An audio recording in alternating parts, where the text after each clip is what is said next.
José Ramírez Suárez y María Betancor Jiménez son los padres de nuestro protagonista hoy en Hilando Historias. Nació un 13 de abril de 1953. Es el menor de 5 hermanos, 3 varones y 2 mujeres. Casado con doña Chani Herrera Romero. Nos encontramos en la sala de música del Ayuntamiento de Agüime, porque desde este lugar vamos a compartir los próximos minutos con nuestro invitado. Ya nos espera. Pasamos y conocemos a don Antonio Ramírez Betancor.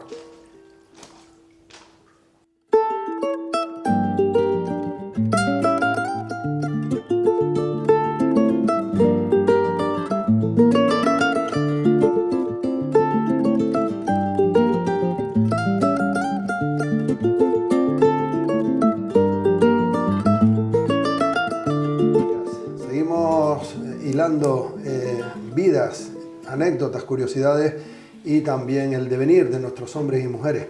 En este caso estamos en la Escuela Municipal de Música, porque nuestro protagonista ha preferido compartir este ratito con todos nosotros desde este lugar. ¿Qué tal? Buenos días. Bueno, aquí digo que ahora después de jubilado, que ya luego hablaremos un poquito más, compartes algunas horitas a la semana, ¿no? Sí, he tenido la suerte, estoy matriculado en la Escuela de Música de Agüime y he tenido la suerte que me permitan venir a estudiar aquí algunos días por la mañana, ¿no? Concretamente interpretación de contrabajo. ¿Incluso ha cogido el gustito a la música o aprender a tocar un instrumento por ti? Me refiero a Luis Castellano. Luis Castellano, un compañero Fíjate que empezamos quizá el mismo mes a trabajar juntos, ¿no?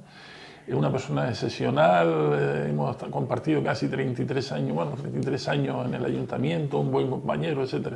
Y curiosamente también, no solamente técnico, sino también le encanta la música. Nací en Telde y de un año nos vinimos, por las cuestiones laborales de mi padre, nos vinimos a vivir a Carrizal, concretamente al barrio de Las Puntillas. Allí me crié y después a los 40 y pico años y tal me vine a vivir a Agüime. Y ahora resido en Arinaca. Mis padres, nosotros tenemos, como casi todos los canarios, tenemos sangre de todos lados, ¿no? Mi abuelo procede, el Ramírez, procede de Bartolomé Ramírez, procede de Agüime, se casó con una señora de Valsequillo, de los Arenales, de allí, de los Magullos, por eso tiene el apellido Suárez, emparenta, y luego este abuelo se va a vivir a la zona de Hoya de la Plata, en las laderas, que ella tenía un ganadito que curiosamente se buscaba la vida vendiendo, en parte de su vida, vendiendo leche por los barrios, ordeñando las cabras. Y después mi padre hizo la mili, y después la guerra, fue de estas personas que sufrieron todos estos percances. Y después en la guerra se hizo chofer, y bueno, y esto hizo que fuera, a medida que le iban apareciendo trabajos, se fueron a vivir a Telde durante una temporada y luego ya se vinieron a vivir a Las Puntillas. Mi padre, curiosamente, en su época de chofer, de los primeros chofers que había, fíjate que llevaba cal de Arinaga y de Gando para una fábrica de ladrillos en Las Palmas. Y él hablaba mucho, bueno, de hecho yo llegué a ir con el camión a Arinaga a cargar cal alguna madrugada, ¿no? Mi madre procede de Moya, de los Betancores de Moya, de Dorama, precisamente, el famoso barranco de Dorama. Y bueno, no sé en qué circunstancias, el más chiquitito de todos, mi padre era uno de los más pequeños, de una familia de 8 o 9 hermanos, y acompañaba a mi abuelo ordeñando cabritas por el barrio, por las aceras de San Cristóbal y San José, para buscarse la vida. Fíjate, iban con las cabritas y iban parando los portales, sí, me imagino. Y ordeñando las cabrillas, ¿no? Esa fue una de las anécdotas que me contó mi padre, que me parece muy bonita, ¿no? Que era con lo que fuera, ¿no? Eran unos supervivientes. Y mi padre, fíjate que esta generación, mi padre se pegó 2 años de mili, 3 de guerra y 5 años. O sea, fue al frente. Claro, 3 años, los 3 años de guerra, toda esta generación, con un hijo ya nacido, ¿no? Y entonces tú imagínate lo que significa esta gente. Bueno, mi padre me cuenta de salir a trabajar con el cabildo de peón caminero por ahí y tal, hacer puente, venir de misa y volver en el mismo día, y en fin. Son gente especial, esta gente, esta generación de los años que nacieron. Mi padre nació en el 14 en 1914, la generación esta de principios de siglo hasta pasada la guerra, yo creo que esta gente son especiales. Y entonces, con lo cual uno estaba en el frente continuamente, estaba yendo y viniendo, en fin, haciendo con los italianos, porque cayó en la parte nacional, la parte de Franco. Y bueno, pues estuvo con las divisiones italianas llevando transportes y haciendo transportes y tal. Y bueno, por lo menos trajo la profesión de chofer con la cual... No, y vino. Por supuesto, y vino, sí, sí. Imagínate la cantidad de gente, no se quedarían por él. Claro, en el camino, ¿no? Bueno, pues fueron, claro, 5 años duros, 2 de cuartel, 3 de... Y con un niño, ¿no? Y con un niño, el primer niño, sí, él fue a la guerra con un niño. ¿Que se quedó solo con tu madre? Pues claro, porque esta gente sufrió muchísimo, ¿no? Claro, la verdad claro. Que Tuvo que ser pero no mi padre solo, sino toda esta generación. Toda la generación que comenta. Porque fíjate, no solamente sufrieron el servicio militar y la guerra, sino las consecuencias de esa guerra, de la guerra de África, de la primera guerra mundial. Las consecuencias es, en Canarias, gente que no tuvieran terreno pasaba hambre. Y las consecuencias y la posguerra de la guerra civil. Eso significa que estas generaciones pasaron más miseria. Y además, otra cosa, Antonio, lo que él sufría, pero también lo que sufría en este caso tu madre, sabiendo que su esposo estaba lejos, que tenía un bebé, que tenía que sacarlo adelante ella, que tu padre además, seguro que pues cuando vio a su hijo ya era con 3 años o... Sí, o más. Y entonces, pero fíjate que esta gente, yo recuerdo que mi madre cuenta una anécdota de salir con una de mis tías en la zona aquella, salir para el campo a conseguir cosas para, en fin, para comer y para el trueque, para cambiar, yo qué sé, si conseguía a lo mejor un saco de papa, pues cambiarse 5 kilos de papa por 1 kilo de café, yo por decir en una choza prácticamente, que pudieron hacer al lado de la casa de los padres, ahí en Olla de la Plata, en la ladera aquella. ¿Y los padres de tu padre? Sí, los padres de mi abuela en todo caso. ¿Tu abuela por parte paterna? Por parte paterna. Bueno, por lo menos tenía tu madre una pequeña ayuda. Sí, la ayuda de vivir cerca, se ayudaba unos a otros, lo que pasaba entre los hermanos, ¿no? Claro, porque la familia de tu madre estaba en Moya. Claro. Y entonces se buscaba mejor la vida por esta zona, por la zona de Las Palmas y tal, esas laderas, con el ganadito, con las cabras y tal. Y después mucho más tarde, cuando ya mi padre viene de la guerra y ya consigue un trabajo de chofer, ¿no? Con una empresa de Las Palmas, pues ya se viene a vivir a Telde en una finca de plataneras y tal, trabajando también de encargado y de chofer. Y después, mucho más tarde, en el año, pues imagínate, yo nací en el 53, en el año 50, 51, 52, fabricaron esta casita a Tranca y Barranca, una vivienda autoconstruida, ¿no? En Las Puntillas, ¿no? Y ahí más o menos ya nos criamos. El barrio de Las Puntillas, y Adolfo Santana, que es el periodista que fue vecino mío allí, una persona que quería mucho a su barrio y a su gente, ya intentó escribir y lo hizo muy bien y tal, y ir sacando los personajes del barrio, personajes que había en todos los barrios y que siguen existiendo todavía, pero en aquella época era todavía más interesante desde el punto de vista, vamos a llamarlo literario, emocional y tal. ¿Por qué? Porque Las Puntillas, el mismo nombre, era la punta del municipio de Ingenio, pero es que además tuvo bastante mala suerte porque estaba continuamente limitando con, digamos, la gran industria de Canarias, que es el aeropuerto. De instalarse ahí la base militar aérea, pues empiecen a expropiar a los marineros, nosotros cariñosamente también le llamamos barqueros, que vivían primero en Gando y en las Torrecillas, y a medida en que iban expropiando a esa gente se iban reinstalando en Os de Garza, en Las Puntillas, en Barrio Nuevo, etc. De gente que viene de las expropiaciones del barrio de abajo de las Torrecillas, y primero de Gando y después de las Torrecillas, ¿no? Eso hace que se forme un ambiente social bastante variado, gente muy heterogéneo, ¿no? Heterogéneo, gente del campo, gente del mar, con todo eso lo que supone de riqueza hasta lingüística, de forma de hablar, etcétera, y jerga y tal, ¿no? Sí, y tal, la gente del campo que viene a la parcería y la gente del mar que fueron expulsados de abajo tristemente e injustamente expulsados de abajo de las playas, pues se formó un barrio allí que se fue aislando urbanísticamente, porque seguía avanzando, digamos, el territorio de la servidumbre del aeropuerto, más que por la parte de atrás del barrio se hace la autopista. Entonces se queda un barrio allí de 4 calles, la industria de Intercasa de Las Palmas, y la instalan por detrás, con lo cual era un medio de supervivencia de la gente de allí, que era todo el mundo humilde, ¿no? Lo curioso, habían cosas curiosas que yo no tengo capacidad para escribir. Adolfo lo quería hacer, pero no llegó a tiempo, porque el pobre, descanse en paz, falleció hace años, ¿no? Hace un par de años, 2, 3 o 4 años. Fíjate que los circos que venían de la península, pequeños circos que venían de la península y que no tenían tanta salida sus actuaciones por el frío de la península, pasaban por Gran Canaria, no sé si por otra isla, pero por Gran Canaria, adivina dónde se instalaba, en las Puntillas. Todos los chiquillos queríamos ser artistas y así los juegos nuestros, parte de ellos, aparte de los juegos típicos del aro, del otro, de no sé qué, el pez, el fútbol y tal, era jugar a ser artistas. Con lo cual eso marcó, yo creo que bastante. Y no se ha hablado mucho de ese... O sea, que jugaban a ser artistas. A ser artistas. Porque eran 1 o 2 familias que venían y paseaban y tal.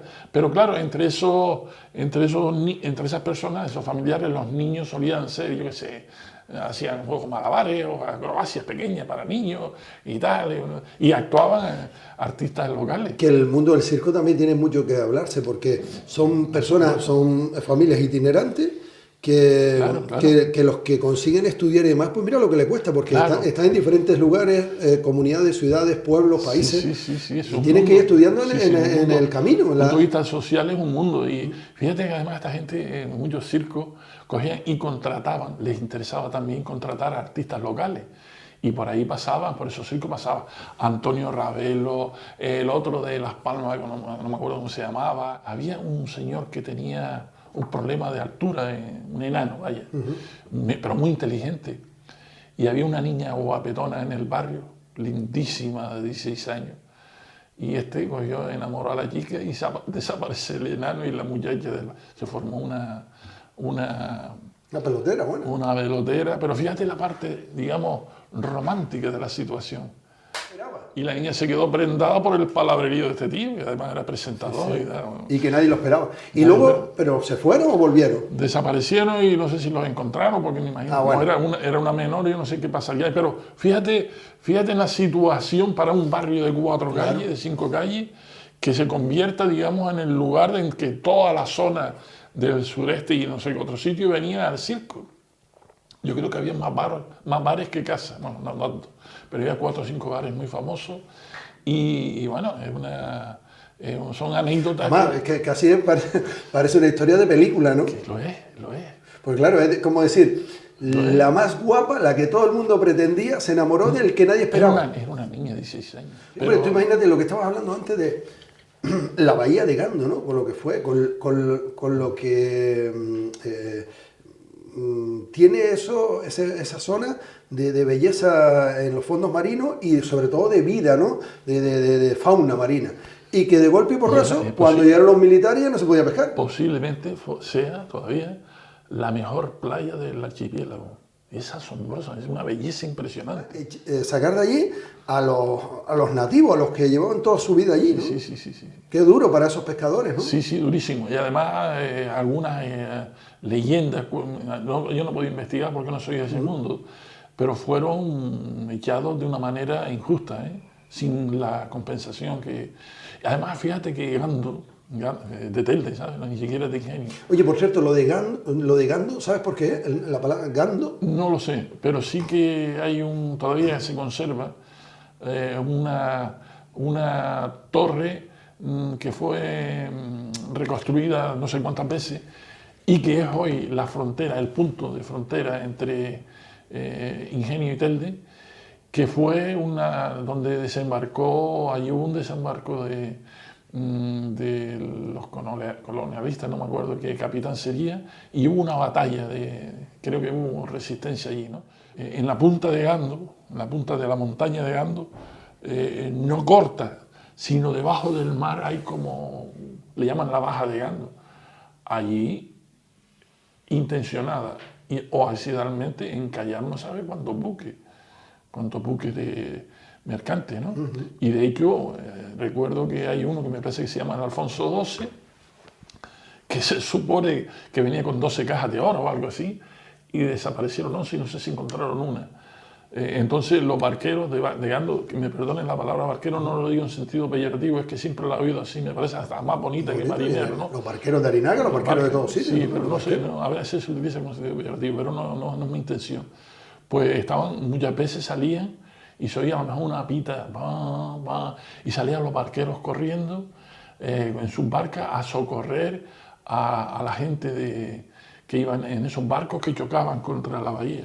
Al militarizarse, no solamente la franja de tierra, sino la zona marina, porque lógicamente una instalación militar debe tener una zona, digamos,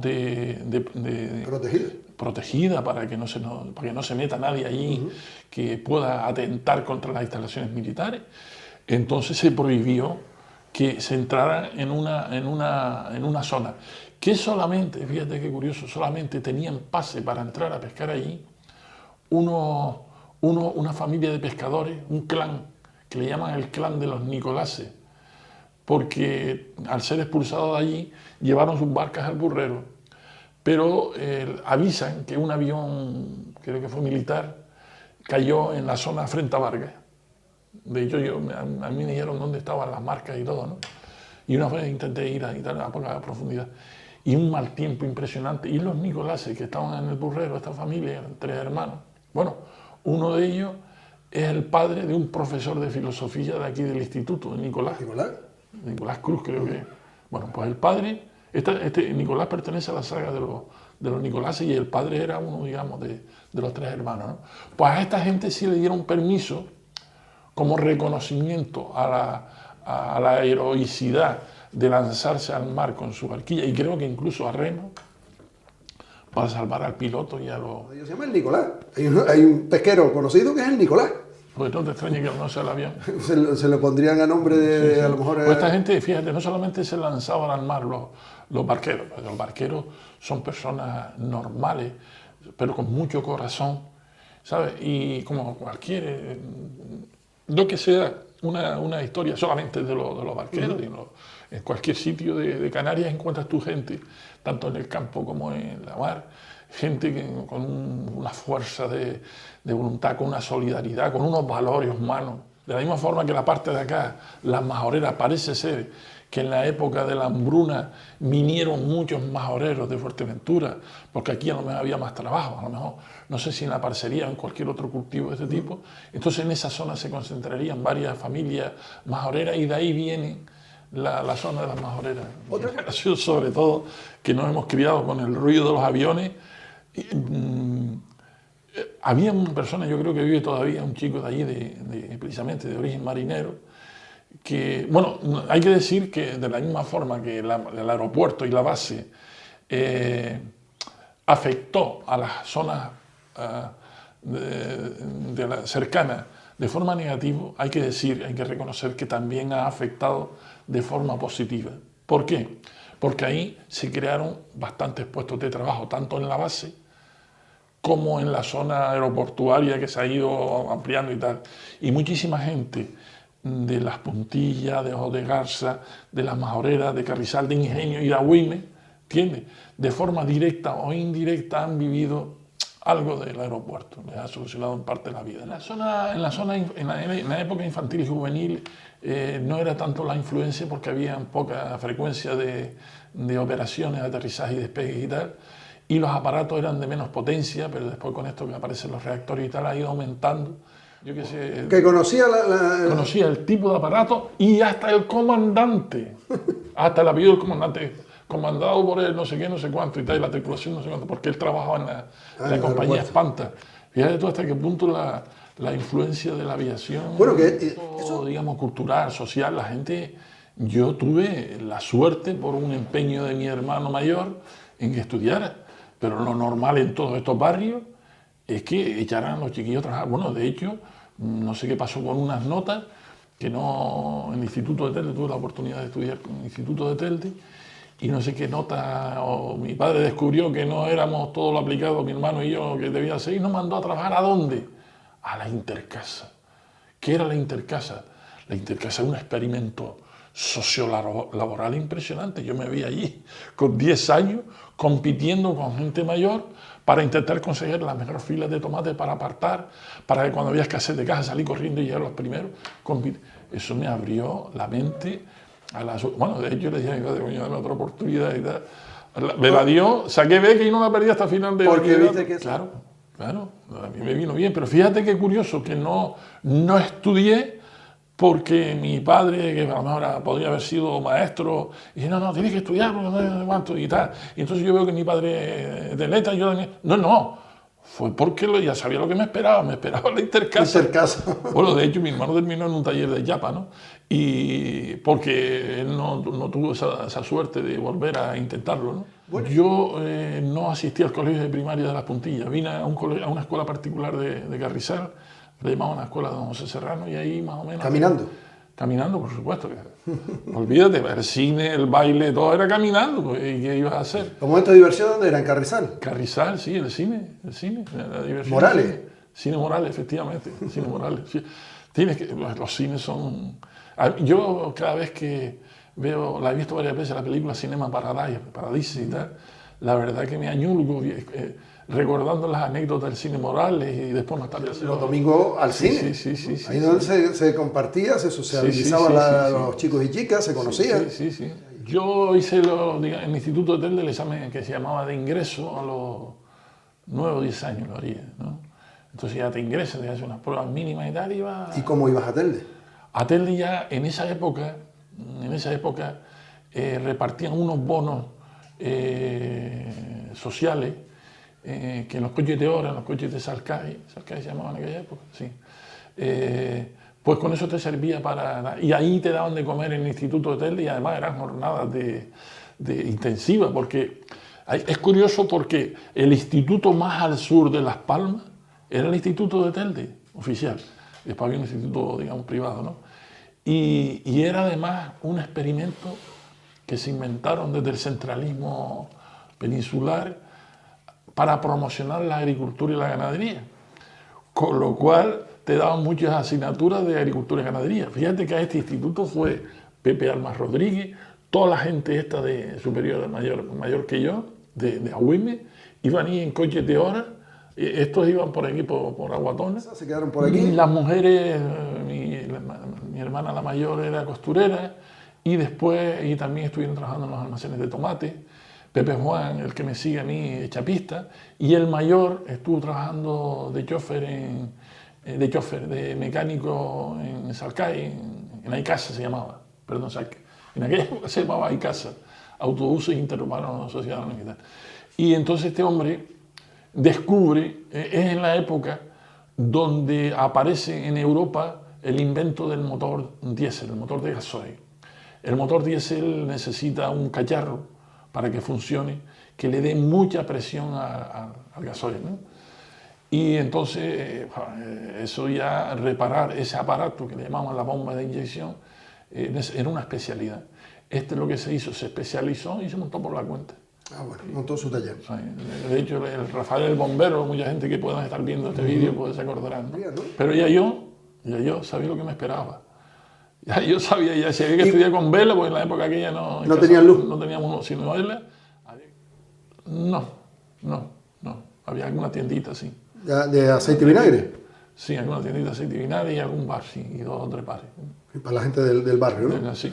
Bueno, entonces, ¿y qué era? ¿En la calle principal donde vivían? Sí, en la calle principal, porque aquello era... Fíjate que Las Puntillas era la antigua carretera de Las Palmas. La carretera de Las Palmas salía de Carrizal, pasaba por dentro de Las Puntillas, seguía por ahí para atrás, bajando, subiendo, llegaba al aeropuerto, llegaba a la esquina atrás donde se entra para abajo para la base, doblaba para arriba y seguía para arriba para el Barranco Silva. O sea, pasaban por Las Puntillas. Pasaban por Las Puntillas, era la carretera principal. Sí. O sea, que allí también era otro atractivo. Todos los que venían de Agüime y Ingenio. Había una anécdota curiosa que de vez en cuando la recuerdo, que uno de los pasatiempos de los vecinos de Las Puntillas es sentarse en la orilla de la carretera y ver pasar a la gente que iba para el sur a las playas. La época de los minos, sí, la conservo yo también. La conservas tú. O sea, está allí y más o menos de hecho, las familias siguen siendo las mismas. De hecho, he sido 2 veces ya defensor del barrio frente a las posibles expropiaciones que planteaba AENA.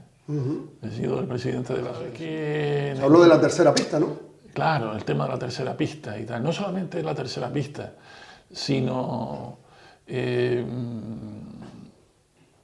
vamos a ver, un aeropuerto no solamente es las terminales y las pistas, es también todo el conglomerado de industrias que le dan servicio a las distintas compañías de aéreas. La historia de expropiación no solamente venía porque alguien dice, bueno, tenemos que irnos planteando otra tercera pista.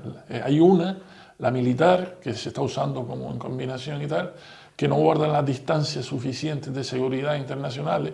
Entonces querían hacer una pista de aterrizaje por encima de la autopista, ¿no? Pero no solamente querían hacer eso, también quería trasladar y aumentar, hacer una especie de polígono industrial que tuviera, digamos, que le diera servicio al aeropuerto, que es una macro. Entonces, eso se ha parado, porque eso cuesta muchísimo dinero, expropiar todos esos terrenos y hacer todas esas instalaciones, más las afecciones que producen en estos dos barrios afectados, directamente afectados, como es Ojos de Garza y Las Puntillas, sino en la actual Majorera y en Carrizal. Fíjate que hay parado, ¿no? De hecho, a la gente de Ojos de Garza las tienen quemadas porque están todavía más afectados que nosotros, pero se ha paralizado los permisos de obra desde hace ya 25 o 30 años. Imagínate la gente que no puede hacer nada en su casa porque después no se lo paguen porque no lo pueden legalizar ahora.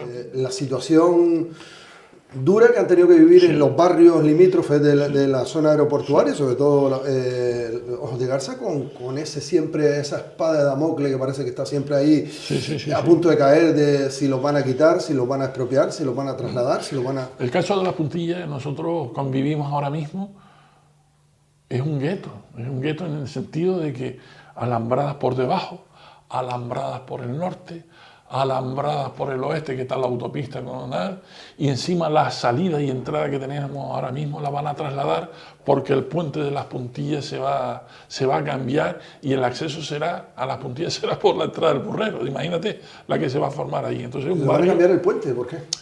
Por obra, aquello es una chapuza. El puente que se hizo allí es una chapuza. Es tan chapuza, ya se lo dijimos el otro día en la Asociación de Vecinos al alcalde que estuvo antes, a don José Favelo, a don José López, que como caiga 4 gotas de agua en las laderas del polígono de la Majorera y en las laderas de las Majoreras y bajen por aquella calle donde se mete para el polígono. Se inunda Las Puntillas. Las Puntillas no se inunda del todo porque tiene alguna salida. La calle del apartado sí se inunda. El problema no es solamente eso. El problema es que se interrumpe la entrada y salida de Ingenio. Y de toda esa zona. Ahí se interrumpe, porque imagínate una marea de agua por ahí para abajo, sin salida prácticamente. Imagínate, entonces ese puente se va a cambiar no por ese motivo, porque todas las autoridades que se habrán dado cuenta de esto, miran para otro lado. Cuando ocurre, ¿qué ocurre? No pasa nada.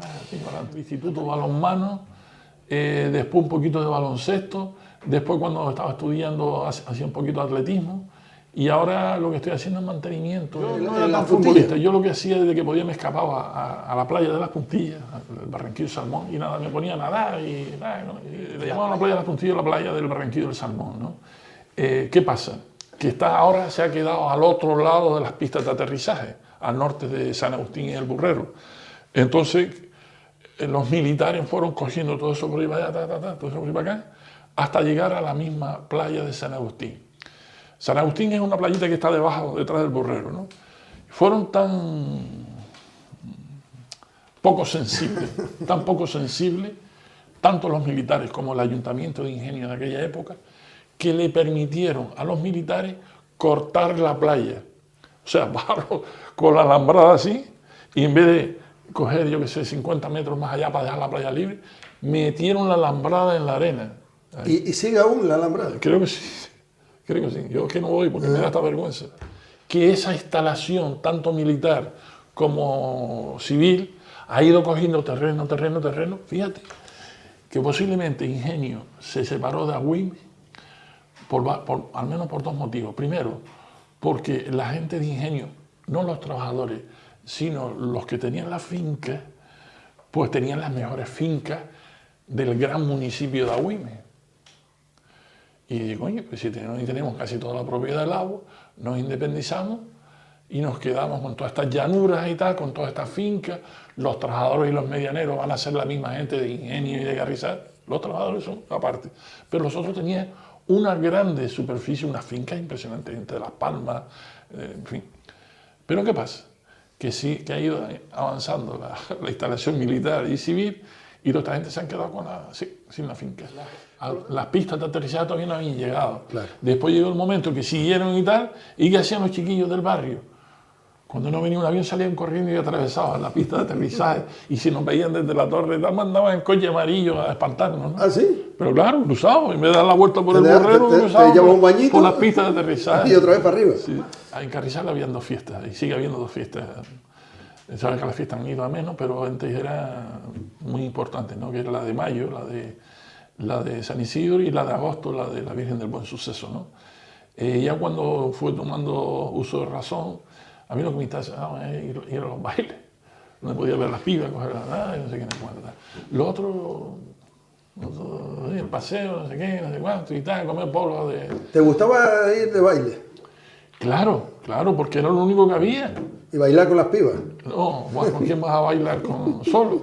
Y porque además el atractivo era el baile agarrado, ¿no? ¿Tuviste muchas novias, Antonio? Amigas. Conocidas, sí, muchísimas. Bueno, entonces ibas a los bailes de Carrizal. Y de Ingenio, cuando ya fui creciendo, a los de Ingenio.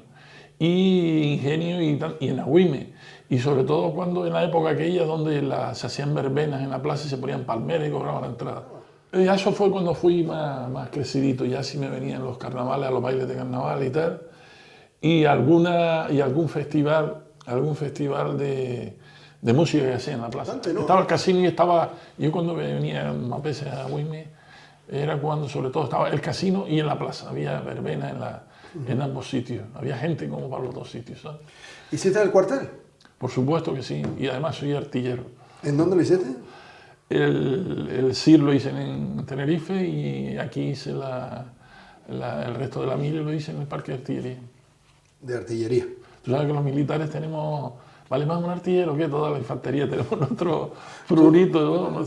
Su cancioncita. Ay, no me lo recuerde. Mira, tuve un problema. De la misma forma que era muy aplicado estudiando para no perder la beca, pues me despisté con el medirme en el cuartel.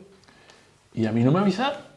Entonces me viene una beca por la Universidad Laboral de Alcalá de Henares para incorporarme allí y para hacer ingeniería técnica de teleco, imagen y sonido. Y me viene la beca y dice, venga para acá dentro de 15 días y tal. Y no me han llamado y tal. Me da por ir a la caja de reclute y aparece uno ahí, un señor, un comandante medio sordo. Mire, que yo quiero pedir prórroga. Ya usted no ha ido a buscar a la Guardia Civil porque ha tenido suerte. O sea, que estaba prófugo. Y la verdad que bueno, intenté hacer el primer año allá, pero con este problema que no podía concentrarme. Entonces nada, me vine para acá, hice la mili, perdí la beca de la Universidad Laboral y cuando terminé la mili me dediqué a estudiar aquí, a tranca y barranca y trabajando y estudiando. Y así saqué la primera carrera. Me dedicaba a colocar antenas de televisión, sobreviviendo, estaba en conexión con un taller de televisión y yo le llevaba las televisiones que me salían a mí y él me daba a mí las antenas y con eso me iba ganando. En un 600, que eran más largas las antenas que el 600. Y aquí a Agüime tenía que ¿Ibas arreglando y colocando nuevas? Sí. Ah, bueno. ¿Y te ibas nueva o yo era de los que reparaba? Me ponía, hay un cacharrito que adapta la impedancia de la antena y el cable, que se llama adaptador de impedancia, simetrizador y tal.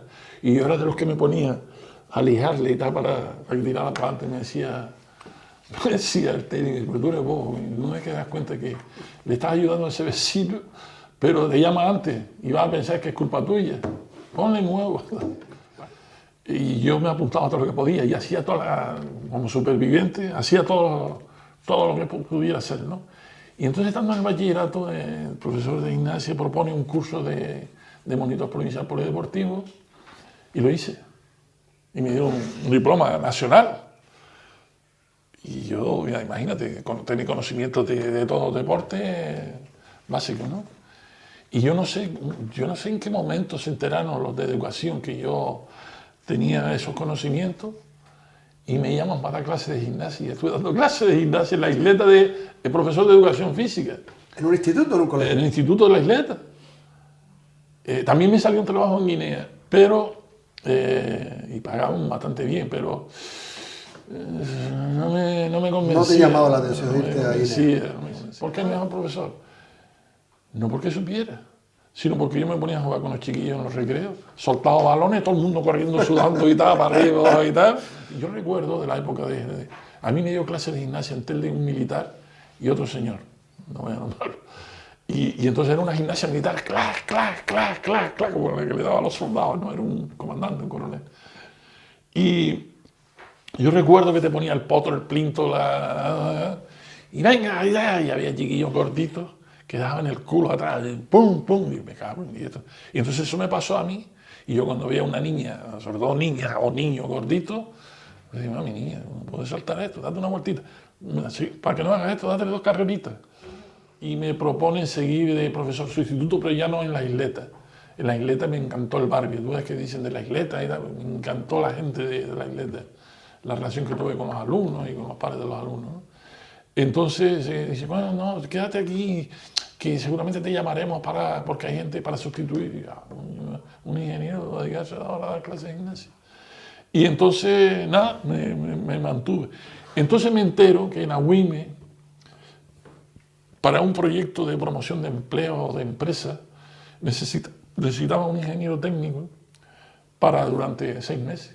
Me presenté y entonces pues resulta que el chico que estaba de ingeniero en el ayuntamiento se iba a ir y entonces me propone a mí, ya me conocía, Paco Ruano, un puntal, me propone para sustituir. Entonces me hacen una prueba y ve que funciona y me encasqueta del alumbrado público.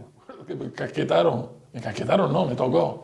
Empecé con el proyecto de alumbrado público de Guayadeque y nada, y voy a Guayadeque a medir donde ponemos los postes y tal, en Cuadro Bermeja.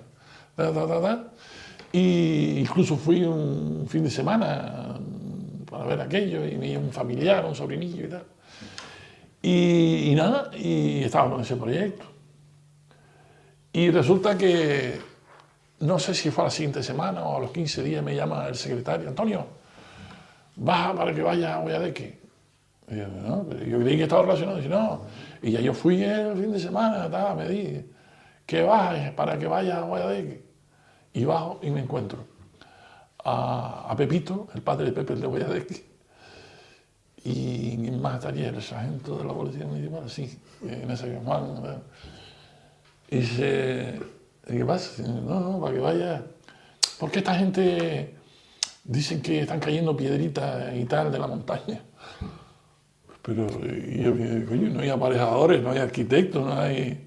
No, es que está todo el mundo para no sé dónde, tocó. Un tío de teléfono, y mi madre mía. Y no, pues vamos para arriba. Y en el coche, no sé si en el coche del sargento o en el coche de no sé quién, pues fue Gaby también, Gaby que era la técnica de recursos sociales y tal, que por cierto muy buena, ha hecho esa mujer una labor impresionante, porque fue en el momento que se puso los cimientos de los recursos sociales en AWIME, ¿no? Y culturales incluso. Y en el coche dice, no, dice Pepito, no, unas piedrillas que cayeron y tal. Bueno, en el año 21 se partió la montaña y mató a no sé cuánto. Y yo como técnico voy ahí ahora. Y, bueno, vamos a ver. Y de político, adivina quién fue, Antonio Lozano, era el único que había en ese momento. Un chaquetón azul. Entonces el Consejo de Cultura. Llegamos ahí y tal, entonces subimos para aquella ladera. Entonces Pepito empezó a decirnos, mire, estas son las piedrillas y tal, iba, supervivencias que yo hacía con mi hermano Pepe Juan en un taller de Yapa, el que era de él y tal. Entonces yo había entendido que las puertas, cuando un coche se llevaba un golpe, era muy importante tener en cuenta que la puerta al cerrar ajustara, abajo, de arriba y tal, no sé qué. Y era importante el bastidor, importantísimo. Oye, y en una cueva en una cueva había, una cueva de animales o de un pájaro o algo así, había un trozo de madera con una puerta que seguramente abría, batía y se trababa con un gancho, un algo, pero bueno, me quedo mirando para el eje y estaba tronchado, para saber si una grieta se abre o se cierra, se le pone un testigo, una astilla de caña de madera, y así van observando si ha caminado o no. Y yo vi aquello y lo veo tronchado, digo, coño, y empiezo a mirar y no veo grieta, uno de Teleco, y no veo grieta. Yo, coño, ¿y esto? Y entonces me hago por fuera, me echo por fuera y no veo grieta. ¿Y sabes lo que te está diciendo eso? Que la montaña completa ha bajado esto. Y es por eso por lo que ese hombre, claro, tú te quedas así y lo primero que hace es miedo, sientes terror, digo, ya coño. Y yo voy a ser responsable de la decisión que se tome aquí. Pero me quedo mirando y noto que la montaña, porque no sé dónde demonios estaba la grieta, había bajado 10 centímetros. ¿Sabes lo que significa eso? Sencillamente que la montaña está partida. El callo de montaña es el callo, ¿verdad? Eso quiere decir que cuando menos te lo esperes, así, me puse hasta a temblar. Entonces digo, no, esto no me gusta nada, esto no me gusta nada, esto está muy jodido, y muy jodido para mí, que no entiendo de esto, claro. Entonces cogimos, venga, el sargento que estaba con nosotros, venga, la gente para abajo, para el colegio. Cogimos la gente, la llevamos para el colegio, y yo acojonado. Hasta que se arregló aquello. Espérate. Yo acojonado porque digo, ya coño, si quita responsabilidad, yo soy el técnico, el que tiene la responsabilidad aquí, la que sea, la penal, la y la moral, por yo no tomar una decisión. Bueno, entonces, señores, que tenemos que desalojar. Y la gente, no. Me pegué un golpito en la mesa y señores, ahora quien es responsable de esto es el ayuntamiento. Y nosotros hemos decidido desalojar a todo el mundo hasta que venga alguien con una autoridad técnica, con suficiente conocimiento, para tomar una decisión. Pero mientras ustedes salen de aquí, ya nosotros nos encargaremos de dónde alojarlo. La que se formó. Cuando los jefes que estaban en Las Palmas llegaron, y pero que está tan loco usted. Al día siguiente llaman a un geólogo de Las Palmas famoso, no sé si de tal, y el tío viene y dice, bueno, está bien, pero bueno, vamos a ver, ya no se fue, pero está bien que se haya tomado la... Al día siguiente, todo eso fue un lunes, el miércoles, llegó el ayuntamiento y dice, Gaby, Antonio, gracias. ¿Qué? Dice, ¿qué? ¿No te has enterado? ¿Qué? Dice, que se cayó la montaña. Entonces cojo el coche, salí corriendo para arriba y mira, y estaba en la montaña, entuyó hasta la carretera. Entuyó las cuevas, entuyó un desastre. Hubiese sido un desastre humano allí terrible, ¿no? La decisión fue, sin tener esos conocimientos, la de acertada. Un churro. La acertada. Eso fue un churro. ¿Cuántos años y eso hizo un poco que digo, bueno, que me consolidara en el ayuntamiento. Y después me tuvieron en aquella ladera limpiando piedras. ¿Cuántos años tuviste en el ayuntamiento? 33 años, creo. 33 años. En pocas palabras, ¿cómo resumes esos 33 años de experiencia? Mira, para mí ha sido una suerte, una gran suerte, haber trabajado aquí, porque he trabajado con mucha vocación, con muchas ganas. ¿Por qué?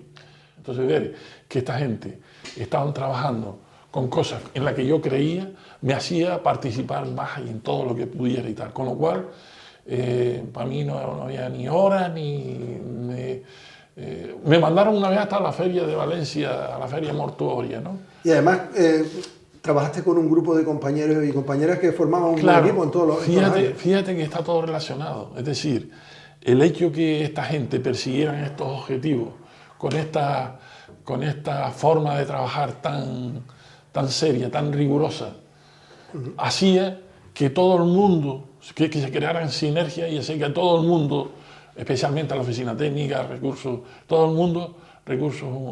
sociales, etcétera, etcétera, y tal, que todo el mundo se, digamos, empujara para el mismo sitio. Mis padres han sido un ejemplo de honestidad, honradez, seriedad, cariño, de fortaleza, pero además te digo una cosa, mis padres no eran especiales, eran iguales a todos los padres de esa época. ¿entiendes?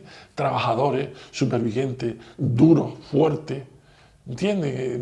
Gente especial en ese aspecto, pero no solamente mis padres, toda la gente de esas generaciones han sido así. Dime tú, quien sea, cualquiera de tus padres mismos, tus abuelos y tal, ¿quién se amilanaba frente a los problemas? Todo lo contrario. Mi padre tenía una habilidad, como todo, yo creo que también toda la gente, ¿no? Mi padre con un alicate y una verguilla te hacía, y un hilo pasado te remendaba un tubo de presión de un camión, por ejemplo, ¿no? Y era muy... Todavía conservo una lesna de mi padre que se dedicaba a hacer los sacos de ¿Y los tu madre camiones. cómo era en casa? Era... Muy cariñosa, muy trabajadora, era de las personas que aprendió por necesidad a curar enfermos, sobre todo gente con quemaduras, y la llamaban a cada rato para que aprovechaban lo que tuviera para hacer de comer. Eran supervivientes, encima no tener una huerta, esperaba a lo mejor que mi padre a lo mejor trajera un enganche de pescado abajo de harina y lo freía de sardinas, ¿entiendes? Y con tu hermano me imagino que también muy bien toda la vida, ¿no? Siempre. Nosotros Hermanos. somos una viña, siempre hemos sido muy... Porque eso fue lo que se vio en mi casa con mis padres, ¿entiendes? Ellos, digamos, sembraban ese cariño, ese afecto, esa amistad, esa ayuda. ¿Por qué decides irte a vivir a Arinaga? Bueno, realmente ha sido una oportunidad familiar que nos han dejado una casa y la hemos arreglado. Y bueno, allí nos va bien y nos gusta el ambiente, el clima, nos gusta todo. Bueno. Pues curiosamente en una verbena aquí en la plaza, y bueno, nos caímos bien y tal, seguimos saliendo y ahí... Sí, no, aparte de los años de noviazgo, pues llevamos ya 14 años casados. Fíjate que toda persona necesita casi siempre llegar al equilibrio. El equilibrio en todos los aspectos, el equilibrio sentimental, el equilibrio, digamos, intelectual, es decir, tener a alguien con quien consultar, con quien hablar, con quien comparar tus pensamientos, que no tiene por qué ser los mismos, podemos tener distintas visiones de cualquier tema, pero es bueno tener siempre gente muy cercana en la quien confiar y, en ese caso, tu pareja, ¿no? Y en la quien consultarle cosas, en fin. Por lo tanto, el conocerse aquel día de aquel baile y luego continuar, Sí. mirándolo ahora con el paso del tiempo y la retrospectiva hacia atrás, pues fue acertado, ¿no? Claro. Y además con una familia muy buena, cuñados y Sí, cuñadas, sí, muy sí. simpático. Primero te pasarán más de un momento sonriente con las bromas de ellos, ¿no? Sí. Cuando se Es reúnen. una familia especial la familia esta, porque fíjate que hay muy pocas familias esta gente eran seis, ya han fallecido uno, ¿no? Que pudieron darle estudios universitarios a los 6. Hay otra familia aquí también que me llama la atención, que es la familia Urquía y tal, Rodríguez Urquía, pero esta también es de los que, y siendo gente humilde, es verdad que a lo mejor reciben ayuda de los hermanos, de los padres, de los tíos, pero 6 con carrera en aquella época. Curioso, ¿no? Y lo voy a resumir muy rápido ya, en el que, bueno, recuerdo perfectamente un grupo de amigos entre los que me encontraba, pues en el instituto, siendo Antonio Morales Méndez concejal de Cultura y Deporte del Ayuntamiento de Agüime, todavía no era alcalde, pues a través de un compañero que vino de Valencia, Alberto Villar Pérez, que el padre fue director del Banesto, llegó al instituto y nos comentó a los amigos: oye, aquí no hay una radio, aquí no hay una radio municipal. Y digo, ¿y eso? Y dice, no, allí en Valencia, donde yo vivo, sí. Bueno, pues recuerdo perfectamente, durante un año o más, estuvimos reuniéndonos en la casa antigua de unas tías o familiares de uno del grupo, de Tino Hernández, y se le propuso al que era concejal de Deportes y Cultura aquella época, Antonio Morales, y le encantó la propuesta de esos jóvenes, ¿no? Luego llegó, pasó a primer año de alcalde y entró como concejal de Cultura Antonio Lozano González, descansa en paz, y inmediatamente el ayuntamiento asumió el crear esa primera radio municipal y unos años después la tele. Que te encargaron y fuiste la persona responsable de, bueno, todo lo que conllevaba la parte técnica de crear esa radio municipal, o la tele, e incluso con un programa radiofónico, Díselo a tu vecina, ¿no? En aquellos momentos fueron, no sé, cuando te encargaron eso, ¿cómo asumiste el...? Pues mira, fue una cosa curiosa y agradable, simpática, interesante, bonita, en fin, con un montón de adjetivos buenos, ¿no? Y sencillamente me mandó Lozaro precisamente a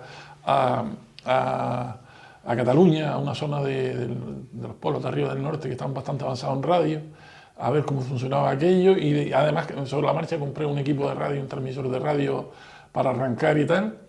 Y justo aquí al lado se puso El calabozo.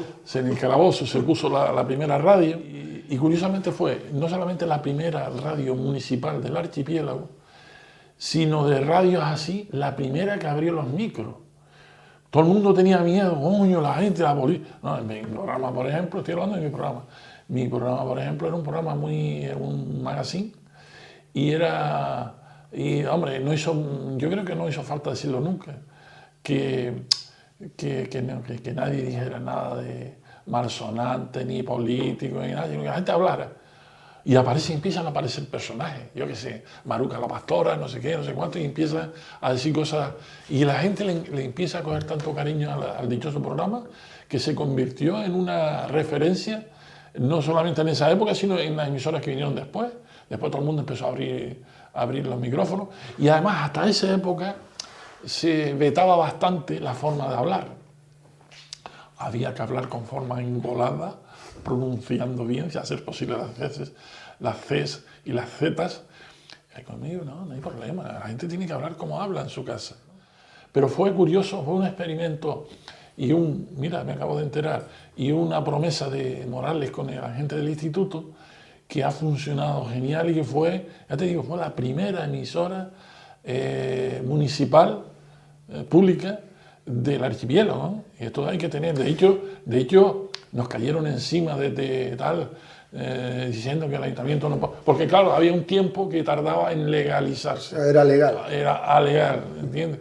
¿Qué tontería estamos hablando? Si lo único que se pretende aquí es hablar de las... Y además, como comentas, ¿no? Que las personas en su casa, pues te llamaban, pedían un tema, claro, saludaba a quien quería, hablaba lo que quería. Hay una anécdota curiosa que debe quedar registrada.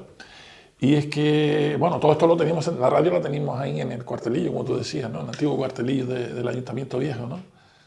Y oye, ¿por qué no experimentamos aquí con una antena esta? Y yo la compro diciendo que es para un sitio, y después la ponemos aquí y hacemos una prueba. ¿Y dónde la pusimos? ¿Se puso Galavisión? ¿Y dónde la pusimos? En el Ayuntamiento Viejo. Entonces cogíamos, mira tú qué televisión sería, que cogíamos lo que recibíamos de Galavisión, de la antena grande, que entonces si estará todavía arriba, un mueble impresionante. Está todavía. Cogíamos, se lo metíamos a un amplificador de recepción y le dábamos la vuelta y le metíamos arriba 3 antenas de televisión y se lo zumbábamos a la gente. Y la gente, voy me viendo Galavisión, si esto, no, el ayuntamiento, un día, esto es así como lo estoy contando,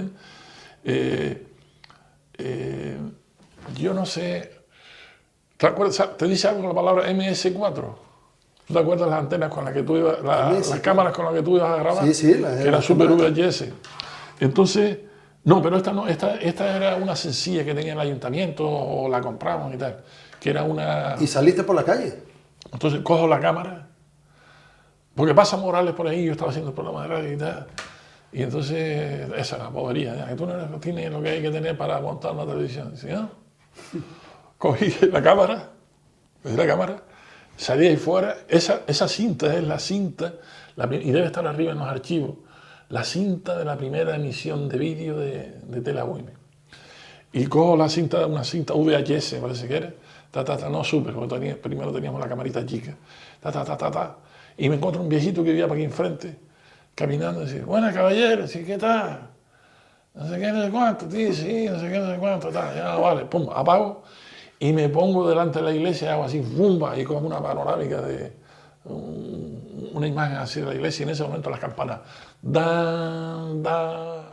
Entonces Morales, no sé si en ese momento pasó o más tarde pasó y tal, y cojo la misma cámara, se la enchufo a la entrada del amplificador, interrumpo Galavisión y le hinco eso.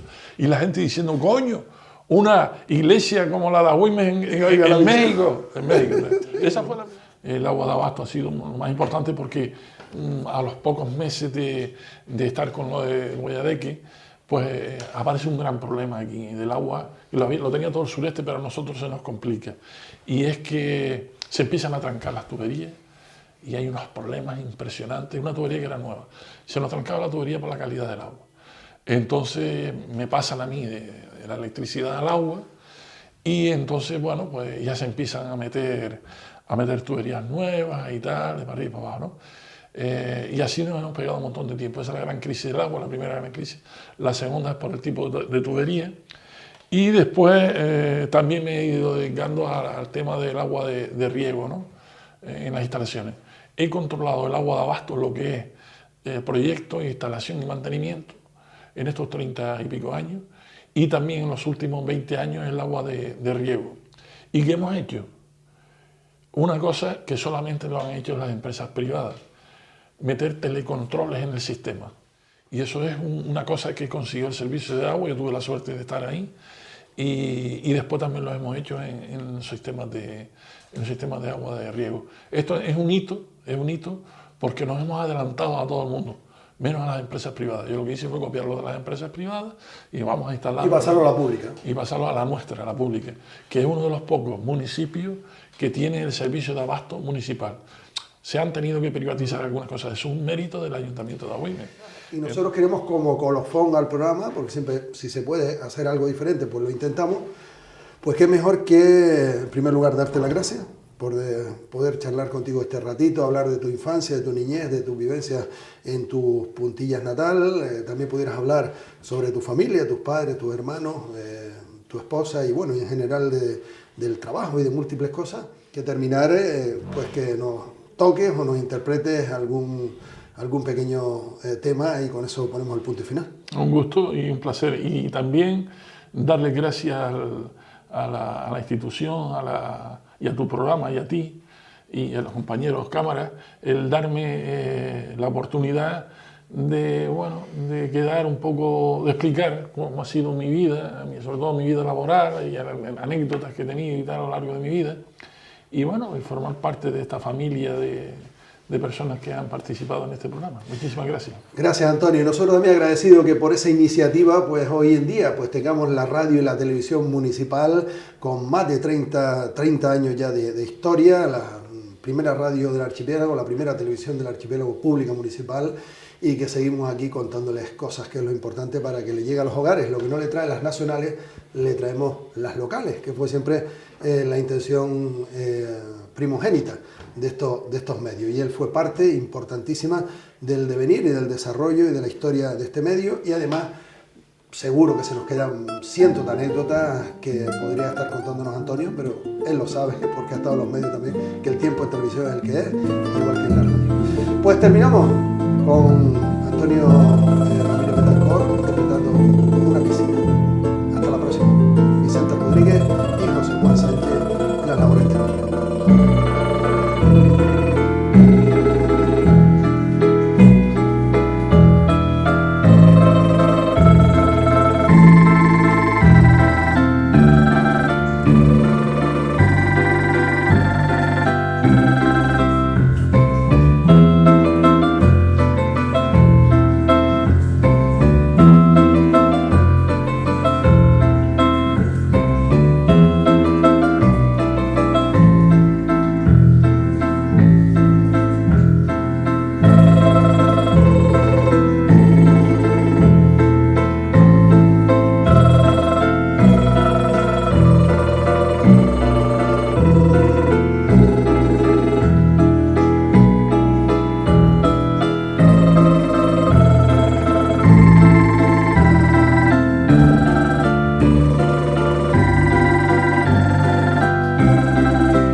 Dios.